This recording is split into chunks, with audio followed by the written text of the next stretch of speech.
ഞാൻ സോണിയാഗാന്ധിയെ കാണുവാൻ വേണ്ടി പോയി എന്നുള്ളത് സത്യാവസ്ഥയാണ്. അതിൽ ഈ സ്വർണ്ണക്കൊള്ളയുമായി ഒരു കാട്ടുകള്ളനാണ് എന്നോടൊപ്പം വന്നത് എന്ന് എനിക്ക് അറിയാൻ കഴിഞ്ഞിട്ടില്ല.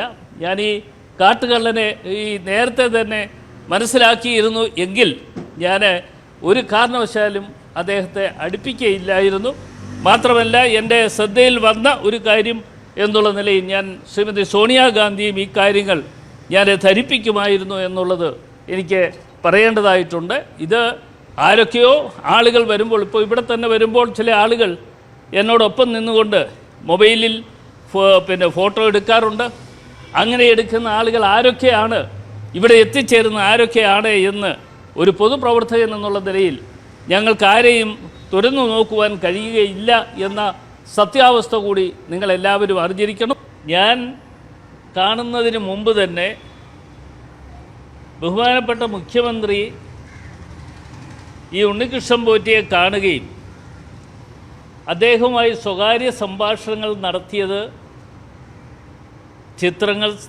ചിത്രങ്ങൾ ഒരുപക്ഷെ നിങ്ങളുടെ കൈവശം ഉണ്ടാകും എന്നാണ് ഞാൻ കരുതുന്നത്. ആ സ്വകാര്യ സംഭാഷണത്തിൽ അദ്ദേഹം പറഞ്ഞത്,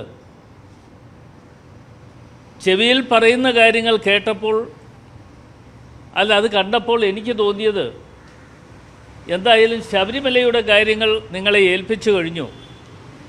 കേരളത്തിലെ ഇനിയും നമ്മുടെ പല ക്ഷേത്രങ്ങളുമുണ്ട്. ആ ക്ഷേത്രങ്ങളുമായി ബന്ധപ്പെട്ടുകൊണ്ട് നടത്തപ്പെടേണ്ട കൊള്ളകളെക്കുറിച്ചാണോ ബഹുമാന്യായ മുഖ്യമന്ത്രി രഹസ്യമായി പറഞ്ഞത് എന്നതിനെക്കുറിച്ച് ഞങ്ങൾ ആക്ഷേപിക്കുകയാണ്.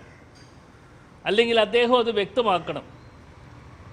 ഇതുപോലെയുള്ള ഒരു ആളുമായി ബന്ധപ്പെട്ടുകൊണ്ട് ഈ കൊള്ള സംഘത്തിന് നേതൃത്വം കൊടുത്ത ആളെന്നുള്ള നിലയിൽ അദ്ദേഹത്തിന് ചില നിർദ്ദേശങ്ങൾ കൊടുത്തതാണോ എന്ന് ഞങ്ങൾ സംശയിച്ചാൽ അതിൽ യാതൊരു തെറ്റും ഉണ്ടാകും എന്ന് ഞാൻ കരുതുന്നില്ല.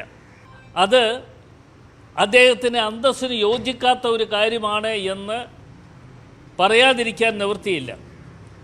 അതുകൊണ്ട് തന്നെയാണ് അദ്ദേഹം അന്തസ്സോടുകൂടി പ്രവർത്തിക്കേണ്ടിയിരുന്ന വ്യക്തിയാണ് എന്ന് ഞങ്ങളൊക്കെ സൂചിപ്പിക്കുന്നു. അതുകൊണ്ടാണ്